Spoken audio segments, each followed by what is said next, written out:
तो दोस्तों आज हम फिर से आपके लिए लेकर आए हैं देश दुनिया की सभी ताजा बड़ी खबरें फटाफट एक एक कर विस्तार से आज आपको बताएंगे। तो वीडियो को अंत तक जरूर देखें। दोस्तों वीडियो बनाने में हमें काफी मेहनत लगी है, तो वीडियो को दिल से लाइक कर दे। दोस्तों पहली खबर में आपको बता दें कि अयोध्या के साधु संतों ने मोदी से की अपील, 2 अक्टूबर तक भारत को हिंदू राष्ट्र करे भाजपा, नहीं तो मोदी अमित शाह के खिलाफ करेंगे प्रदर्शन। बढ़ गई है भाजपा की मुश्किलें। वहीं आपको बताएंगे दोस्तों कि अफगानिस्तान में हार पर अमेरिकी सेना का बवाल, कमेटी के सामने पेश हुए अमेरिकी सेना के प्रमुख, जो बाइडेन पर फोड़ा हार का ठीकरा। वहीं आपको बताएंगे दोस्तों कि उत्तर प्रदेश में चुनाव से पहले बीजेपी को लग सकता है बड़ा झटका, बीजेपी के 150 विधायक छोड़ सकते हैं पार्टी, थाम सकते हैं सपा का दामन। वहीं आपको बताएंगे दोस्तों कि पंजाब में सिद्धू के फैसले से नाराज हुए राहुल गांधी, अगर नहीं माने सिद्धू तो कड़े फैसले ले सकती है कांग्रेस पार्टी। वहीं आपको बताएंगे दोस्तों कि दिल्ली दंगा मामले में कई महीने पहले एफआईआर दर्ज करने पर नहीं हुई कार्रवाई, तो दिल्ली पुलिस को अदालत ने लगाई फटकार, 50,000 रुपए का दिल्ली पुलिस पर लगा दिया है अदालत ने जुर्माना। वहीं आपको बताएंगे दोस्तों कि बीजेपी विधायक ने एक बार फिर से मुसलमानों को लेकर दिया विवादित बयान, कहा जो दवाई और अकबर में नहीं था कोई भी प्रेम, हिंदुओं ने सत्ता के लिए मुसलमानों को भेंट की अपनी लड़की। तो सभी खबरों को आपको बताने वाले हैं दोस्तों, वीडियो को लाइक कर चैनल को सब्सक्राइब कर दें और हमें कमेंट में बताएं कि आपको कौन सी खबर सबसे अच्छी लगी। इसी बीच पर तो दोस्तों अगली खबर की ओर, तो अयोध्या के संतों ने बीजेपी से 2 अक्टूबर तक भारत को हिंदू राष्ट्र घोषित करने की मांग, मोदी की बड़ी मुश्किलें। जी दोस्तों आपको बता दें कि अयोध्या में राम मंदिर निर्माण के बीच संत समाज की ओर से एक बार फिर से भारत को हिंदू राष्ट्र घोषित करने की मांग उठने लगी है। अयोध्या में तापसी छावनी के जगतगुरु परमहंस आचार्य महाराज ने विवादित मांग उठाते हुए कहा कि 2 अक्टूबर तक मोदी सरकार भारत को हिंदू राष्ट्र घोषित करे। अगर 2 अक्टूबर तक भारत को हिंदू राष्ट्र बीजेपी ने घोषित नहीं किया तो वह सरयू नदी में जल समाधि ले लेंगे। इसके साथ ही साधु संतों ने मोदी सरकार से मुस्लिम और क्रिश्चियन की समुदाय के लोगों की नागरिकता समाप्त किए जाने की भी अपील की है और कहा है कि ये मेरी मांग है कि मोदी सरकार मुस्लिम और जो क्रिश्चियन है, ईसाई समुदाय के लोग हैं जो भारत में रह रहे हैं, इनकी नागरिकता रद्द करे और इन्हें देश से निकाले और भारत को हिंदू राष्ट्र घोषित करे। तो ये बड़ी अपडेट आई दोस्तों, जिसके बाद मोदी सरकार की मुश्किलें बढ़ गई हैं। चुनाव आते ही एक बार फिर से विवादित मांग देश में उठने लगी है। आपकी क्या राय, भारत को हिंदू राष्ट्र घोषित करना चाहिए या नहीं, हमें कमेंट करके जरूर बताएं। इसी बीच तो दोस्तों अगली खबर की ओर, तो अफगानिस्तान में अमेरिका की हार पर बवाल, कमेटी के सामने पेश हुए अमेरिका सेना प्रमुख, बाइडेन पर फोड़ा हार का ठीकरा। जी दोस्तों आपको बता दें कि अफगानिस्तान में अमेरिका की हार के बाद अमेरिका में बवाल इसी हार को लेकर मचा हुआ है और अब अमेरिकी कांग्रेस में अमेरिका के शीर्ष सैन्य अधिकारियों ने सिलसिलेवार तरीका से अफगानिस्तान में हार की वजह बताई है। दरअसल आपको बता दें कि अमेरिका के सैनिकों ने कहा है कि 20 साल के युद्ध को रणनीति विफलता के कारण हमें अफगानिस्तान में हारना पड़ा है। दरअसल आपको बता दें कि अमेरिकी सैन्य प्रमुख ने कहा है कि अफगानिस्तान में जिस तरह से हमारी हार हुई है वो इस वजह से हार हुई है क्योंकि अमेरिका की जो नए राष्ट्रपति हैं बाइडेन, उन्हें रणनीति पर काम करने का ढंग नहीं है और उनकी वजह से ही अफगानिस्तान में तालिबान से अमेरिका सेना हारी है।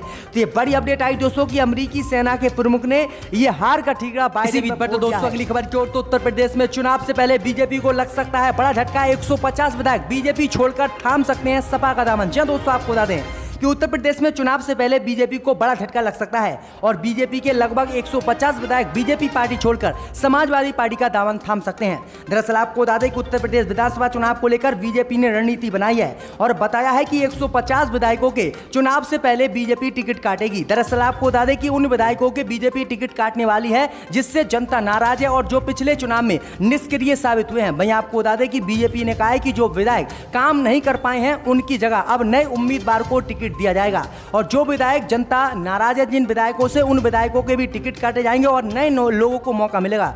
वहीं आपको बता दें कि इस बीच खबर सामने निकल कर आई सूत्रों से कि जो विधायकों के टिकट काटे जाएंगे वे बीजेपी के विधायक समाजवादी पार्टी का दामन थाम सकते हैं। तो यह बड़ी अपडेट आई दोस्तों कि उत्तर प्रदेश में चुनाव से पहले बीजेपी को बड़ा झटका लग सकता है, 150 विधायक भाजपा छोड़कर सपा का दामन थाम सकते हैं। इसी बीच पर तो दोस्तों अगली खबर की ओर, तो पंजाब में नवजोत सिंह सिद्धू के इस्तीफे से नाराज हुए राहुल गांधी, नहीं माने सिद्धू तो कड़े फैसले ले सकती है कांग्रेस पार्टी। दोस्तों आपको बता दें ये बड़ी खबर सामने निकल कर आई दोस्तों कि नवजोत सिंह सिद्धू के इस्तीफे से कांग्रेस पार्टी नाराज बताई जा रही है और राहुल गांधी सिद्धू से काफी नाराज बताए जा रहे हैं। वहीं आपको बता दें कि सिद्धू को लेकर पार्टी कड़ा रुख पंजाब में अपना सकती है। इस्तीफे के बाद राहुल गांधी ने सिद्धू से अभी तक बात नहीं की है, हालांकि अब तक इनका इस्तीफा भी कांग्रेस पार्टी ने मंजूर नहीं किया है। पार्टी को सिद्धू समय देना चाहते हैं लेकिन अगर वो नहीं माने तो सख्त कदम कांग्रेस पार्टी उठा सकती है। उम्मीद जताई जा रही कि अगर कांग्रेस पार्टी ने कदम उठाया तो नवजोत सिंह सिद्धू को कांग्रेस पार्टी से निकाला भी जा सकता है। तो ये बड़ी अपडेट आई दोस्तों कि राहुल गांधी सहित सोनिया गांधी काफी नाराज सिद्धू के इस्तीफे से बताई जा रही हैं। इसी बीच पर तो दोस्तों अगली खबर की ओर, तो दिल्ली दंगा मामले में कई महीने पहले की गई एफआईआर में नहीं हुई कार्रवाई, तो अदालत ने पुलिस को लगाई फटकार। जी हां दोस्तों, आपको बता दें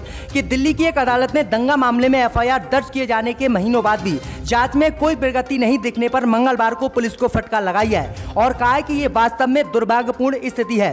दरअसल आपको बता दें कि दिल्ली के भागीरथी विहार इलाके के निवासी नासिर अहमद ने दावा किया है कि वह 24 और 25 फरवरी को सांप्रदायिक दंगे के दौरान गोकुलपुरी टोल टैक्स के पास दंगा कर रहे 250 लोगों की भीड़ से विभिन्न व्यक्तियों की पहचानते हैं। उन्होंने दावा किया है कि 24 फरवरी को भीड़ ने मुस्लिम समुदाय के लोगों के घरों और दुकानों में तोड़फोड़ की, लूटपाट की और आगजनी की।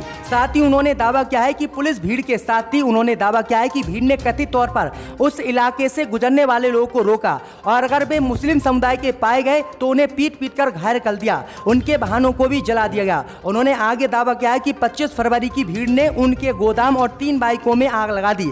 दोनों तारीखों पर उनसे कई बार पुलिस को फोन किया लेकिन कोई भी फायदा नहीं हुआ। अहमद के इस बयान के बाद पुलिस पर शिकायत करते हुए कोर्ट ने फटकार लगाई और कोर्ट ने 50,000 रुपए का जुर्माना भी दिल्ली पुलिस पर लगाया है और कहा है कि यह स्थिति बहुत ही गंभीरपूर्ण और दुर्भाग्यपूर्ण है। जो है मुसलमानों के खिलाफ भी कार्रवाई दिल्ली पुलिस ने की लेकिन हिंदुओं के खिलाफ कोई कार्रवाई नहीं की है, इससे हम नाराज है। तो ये बड़ी अपडेट आई दोस्तों कि दिल्ली पुलिस का चेहरा अब सामने आ रहा है कि दिल्ली पुलिस ने मुसलमानों के जो नुकसान हुए थे उस पर कोई भी कार्रवाई नहीं की थी। इसी बीच पर तो दोस्तों अगली खबर की ओर, तो उत्तर प्रदेश में धर्मांतरण के मुद्दे पर बोले मुख्तार अब्बास नकवी, अगर कोई इच्छा से करता है अपना धर्मांतरण तो उसे है भारत में आजादी।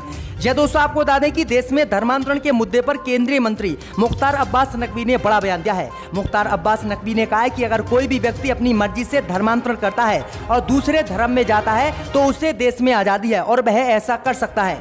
वहीं आपको बता दें कि मंगलवार को नकवी ने ईसाई संगठनों से राजधानी दिल्ली में मुलाकात की और इस दौरान उन्होंने ये बात कही है, लेकिन नकवी ने यह नहीं कहा है कि जो भी लोग धर्मांतरण करते हैं तो दिल्ली पुलिस और उत्तर प्रदेश पुलिस को उन पर कार्रवाई करनी चाहिए, ना कि जो लोग धर्मांतरण करा रहे हैं उन पर। तो ये बड़ी अपडेट आई दोस्तों, बड़ा बयान मुख्तार अब्बास नकवी ने दिया है।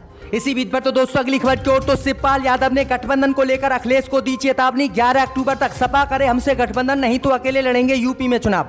जय दोस्तों, आपको बता दें कि प्रगतिशील समाजवादी पार्टी के अध्यक्ष शिवपाल सिंह यादव ने समाजवादी पार्टी से गठबंधन को लेकर अखिलेश यादव को चेतावनी दी है और कहा है कि हमने समाजवादी पार्टी के साथ गठबंधन के सारे प्रयास किए हैं लेकिन अभी तक अखिलेश की ओर से कोई भी जवाब नहीं मिला है। वहीं आपको बता दें कि शिवपाल यादव ने अखिलेश को चेतावनी देते हुए कहा है कि अगर 11 अक्टूबर तक उनकी पार्टी से समाजवादी पार्टी ने गठबंधन नहीं किया और इस पर कोई बात नहीं की तो हम अकेले चुनाव लड़ेंगे और 403 सीटों पर अपने उम्मीदवारों को उतारेंगे और सपा से फिर गठबंधन नहीं करेंगे। तो शिवपाल यादव ने यह बड़ा बयान आज दिया है। इसी बीच पर तो दोस्तों अगली खबर की ओर, तो बीजेपी विधायक ने जोधा अकबर को लेकर दिया विवादित बयान, कहा जोधा अकबर में नहीं था कोई भी आई लव यू, गलत तरीके से की गई इनकी शादी। जय दोस्तों, आपको बता दें कि दिल्ली से भाजपा विधायक रामेश्वरम शर्मा ने एक विवादित बयान देते हुए सवाल खड़ा कर दिया है। दरअसल आपको बता दें कि बीजेपी विधायक ने कहा है कि अकबर और जोधाबाई में कोई प्रेम नहीं था, सत्ता के लोभियों के कारण ये शादी हुई थी, ऐसे लोग से सावधान रहने की जरूरत है। रामेश्वरम शर्मा ने अपने बयान में आगे कहा कि आज हम अकबर को महान बताते हैं लेकिन महाराणा प्रताप के वंशजों के बारे में नहीं बताया जाता है जो जान बचाने के लिए जंगल में छिपते रहे। तो ये बड़ी अपडेट आई दोस्तों, विवादित बयान एक बार फिर से यूपी में चुनाव आते ही बीजेपी विधायक दे रहे हैं। इसी बीच पर तो दोस्तों अगली खबर की ओर, तो सपा विधायक अबरार अहमद ने ब्राह्मण और क्षत्रियों को बताया चोर, कहा हमें नहीं चाहिए इनका वोट। जय दोस्तों, आपको बता दें कि समाजवादी पार्टी के राष्ट्रीय अध्यक्ष अखिलेश यादव अगले साल की शुरुआत में उत्तर प्रदेश में होने वाले विधानसभा चुनाव के लिए जातिगत समीकरण साधने में जुटे हुए हैं। प्रबुद्ध वर्ग सम्मेलन का आयोजित कर रहे हैं। भगवान परशुराम की मूर्ति भी अखिलेश यादव लगवा रहे हैं। अखिलेश यादव के इन प्रयासों पर अब सपा नेता ने ही पानी फेर दिया है। दरअसल आपको बता दें कि सपा नेता अबरार अहमद ने एक बड़ा बयान दिया है। अबरार अहमद ने ब्राह्मण और क्षत्रियों को चोर बताया है और कहा है कि हमें इसका वोट नहीं चाहिए, इनके बिना वोट से ही हम जीत जाएंगे, मुसलमान हमें वोट देकर जिता देंगे। दरअसल आपको बता दें कि अबरार अहमद आजम खान के काफी करीबी बताए जाते हैं। दोस्तों अगली खबर की ओर, तो इस साल भी दिल्ली में दिवाली पर नहीं फोड़े जाएंगे पटाखे। जी हां दोस्तों, आपको बता दें कि देश की राजधानी दिल्ली में लोग इस साल भी दिवाली पर पटाखे नहीं फोड़ पाएंगे। इसके लिए दिल्ली प्रदूषण नियंत्रण समिति ने मंगलवार को एक आदेश जारी किया है, जिसके तहत 1 जनवरी 2022 तक राष्ट्रीय राजधानी में पटाखों की बिक्री और फोड़ने पर पूर्ण प्रतिबंध लगा दिया गया है। इससे पहले मुख्यमंत्री अरविंद केजरीवाल ने 15 सितंबर को पटाखों पर प्रतिबंध लगाने का ऐलान किया था। साथ ही कहा था कि जान बचाने के लिए ये बहुत जरूरी है। हालांकि कई दल सरकार के इस फैसले का विरोध भी कर रहे हैं। आपकी क्या राय है कि दिल्ली में पटाखे फोड़ने चाहिए या नहीं? दरअसल आपको बता दें कि पटाखे फोड़ने पर इसलिए दिल्ली सरकार ने प्रतिबंध लगाया है क्योंकि लगातार दिल्ली में जो है प्रदूषण बढ़ रहा है। अगर पटाखे फोड़े जाते हैं तो हवा दूषित हो जाती है और इस प्रदूषण से बचने के लिए दिल्ली सरकार ने यह फैसला लिया है। लेकिन हिंदू संगठन इस फैसले का विरोध कर रहे हैं। आपकी क्या राय है? हमें कमेंट करके इस खबर पर जरूर बताएं। वक्त यहाँ बैठा था वो अक्लमंद जानते हैं, मगर मैं दोहराना नहीं चाहता। मैंने ये भी देखा था 2006 में कि एक